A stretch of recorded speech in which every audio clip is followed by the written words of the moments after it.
way down there is the spark plug in an N55. Kind of a pain to get to, especially in a 335i. So it's actually one of my least favorite jobs.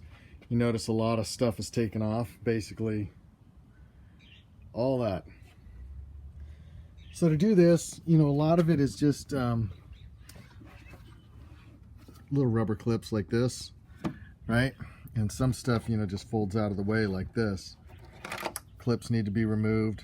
So basically what you do is, I start out by taking off the air filter cover. That's just, I think it's 6, 2, let's see, 2, 4, 6. So it's 8 cabin screws, right? 1, 2, 3, 4, 5, 6, 7, 8. This just lifts off once you do that. Probably a good time to change your cabin filter, like this one. It's got about probably 2 years since the last time this cover was off. Air filter's pretty easy, as you guys know. It's just held in with this little clip right here, and then it's just those little fingers on the top of the valve cover right there kind of line up. Actually, that part of the cover's not even on there anymore. They line up with this cover right here. They go right here and right there, which is also held in with the same type of little push button right there. So it's just a nipple, like, here's one right here. There's one right there that holds that top cover on, and then there's one for the valve cover. So you get the engine lid, you know, the facial cover off, that piece. Then I usually go around, pull the air cleaner off, which is just basic air filter maintenance. You pop the clips off all the way around, pull the filter element in, take the boot loose, then I take the cover off. After I do that, I duct tape the cover closed, or the inlet closed, because I don't want any, I mean, look how, I don't know if you can see it, wrong side. You can see the dust just started to fall in it. So anyways, you don't want rocks down inside your intake. Once you get to that point, you need to take these off right here. So these are E16s, and then at the top is an E18 that you're going to need an extension for. Kind of like that, right? Pretty tight, you know. Hold the front end triangulators on. I also end up using a screwdriver, right? The screwdriver's on the air intake flex boot. That spark plug socket right there, like I said, 9/16, 12-point ratchet, 8mm. That's about it, right? But wow, getting in there takes about 20 minutes. So that part's all easy. You know, once you guys get to that point, what I do is I use a shop vac with a small nozzle on it, small tip. I go down and I get all in these areas right here and I clean it all up. You could do it with a blowgun too, but I don't know. For me, it just seems a little easier to use a vacuum. So you just flick this piece up, right? There's actually a latch in there like that. Once you do that, you flick it like that and the connector's off. Okay, and then there's nothing else holding these in. You grab them down low. This one's freaking warm still. You kind of got to give it a little rock left and right, and then, well, you get the idea. Then it pulls up, right? Once you pull it up, you're going to look down in there like that. If you don't see any metal down in there, or not any metal, sorry. If you don't see any dirt down in there, let me see if I can focus that a little clearer. Then you're good to go, right? You can go ahead and grab your socket and pull it out. This is that's what the coil looks like.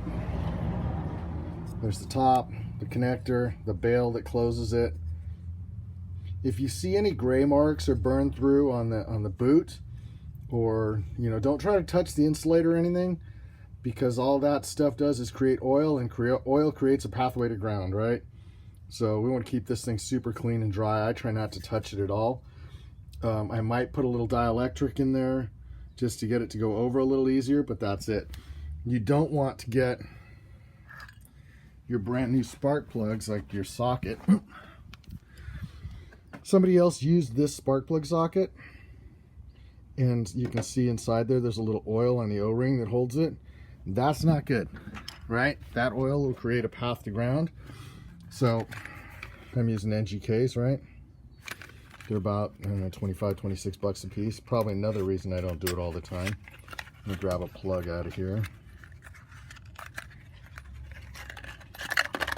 So like I said, we try not to touch the body of the plug at all, because that'll create a ground to the body, to the, you know, to the steel body and into the head. So I'll get a plug out, we'll take a look at that, and then it's pretty simple other than that to really do. You know, this is the back ones. The two back there, 5 and 6, are kind of a pain in the ass. 1 and 2 are a little more difficult on this car because of the Mishimoto spit can, but you know, once we remove this hose, and there's 1, there's 2, you see 3 is open, 4 was simple. 5 and 6 is a little bit of pain in the ass. You got to take off this wiring under here. This stuff's just sitting on top, see? So really not that big of a deal. All right, that's my brief little overview of doing plugs on an N55 and a 335i. And I'll follow up with a picture of a plug that came out with a little bit of time on it, on a good running motor.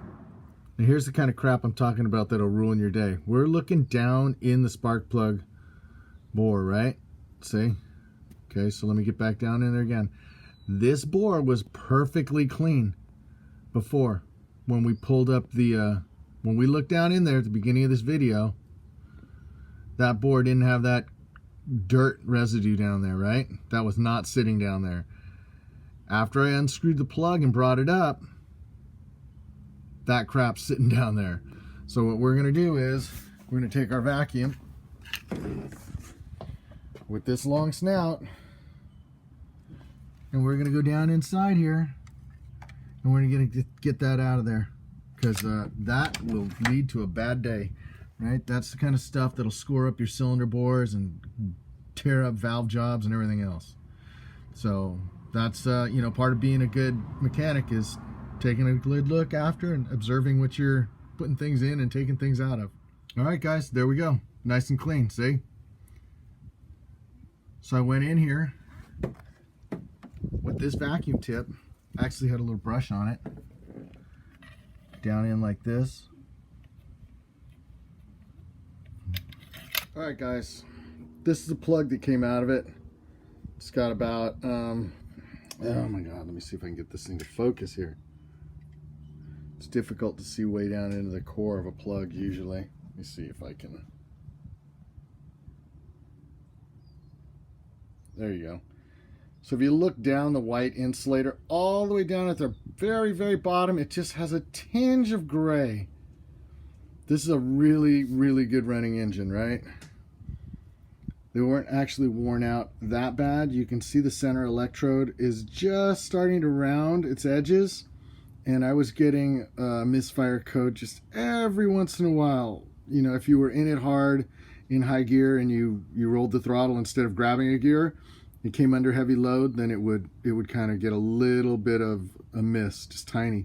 I put a very small amount of anti-seize on the threads. You can kind of see that. But here's the other thing I was talking about. As I take it out, see that ring right there? I'm going to wipe it off right now. See how it wiped off?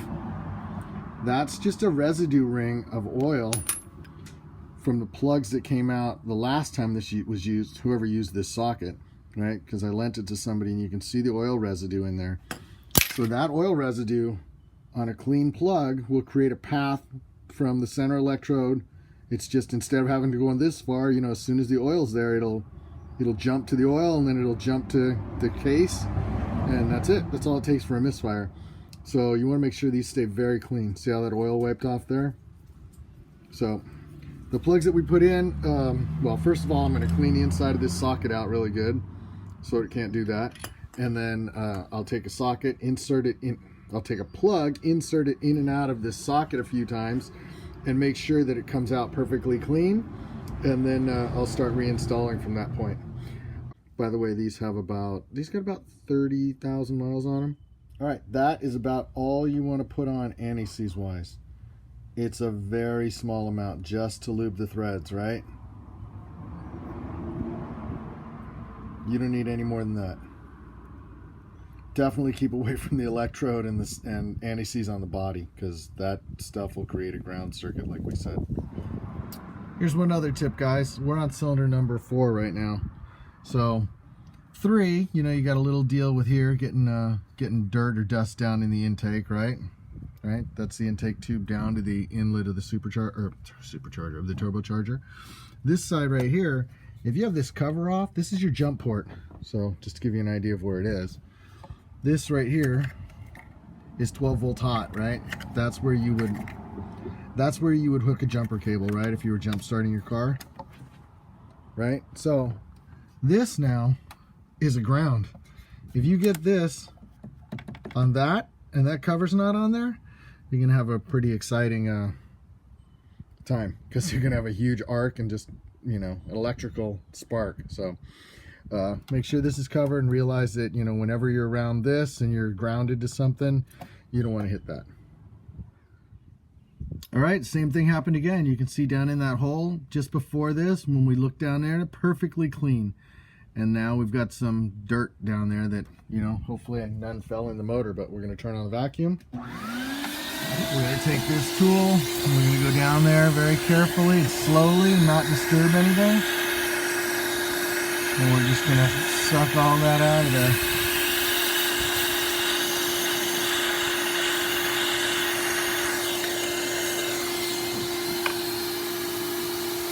Just like that. So I then take the tip off this, and that tip right there fits right over the top of that plug hole. So I go in, and then I draw a vacuum in there, so if there's any little dusty things,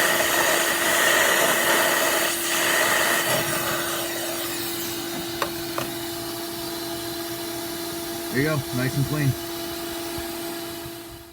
Small amount of anti-seize again right there.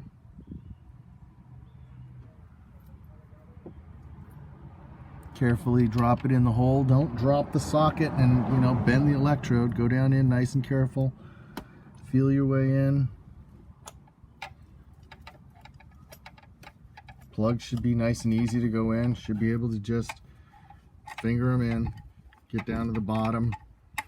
Interesting, these have a brass or a copper ring on the bottom, not a compression gasket. So there we go, we're down to the bottom. I'm gonna, you know, put, oh, probably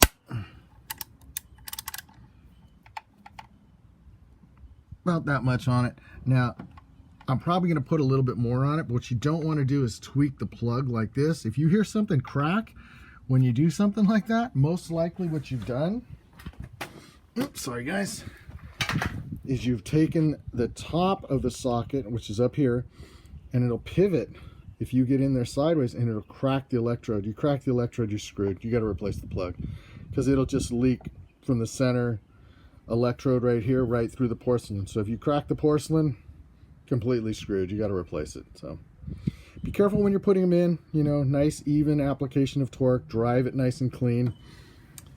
That's it. Lots of tips on doing spark plugs today. So, and they're kind of universal tips, but some stuff that's unique to the N55. Here's a little better shot of this, guys. This triangle lines up with this point. God, my fingers. This point, sorry, and that point. So you get over the plug, you can feel it, get on top of it, you push it. There you go. You're all the way down, right there. Right, nice and clean. You take the connector. It can only go in one way. It's timed to only go one way. I don't like to push on the wires or anything. I push on the body, the housing of the connector. You get it in where you feel it. There you go, nice and clean. Make sure you know all your wiring stays nice and tidy, right? Just get it down in there. This is your injector wire right there. So get everything nice and keep everything nice and tidy. All right. Well, guys, add a T25 to your list of tools. So I use the Torx to remove the fastener here and back there that hold in the inlet into the intake pipe for my turbocharger. Just gave me a little more access, you know, moving the pipe out of the way so that I could get the spark plug wrench down in the hole a little cleaner.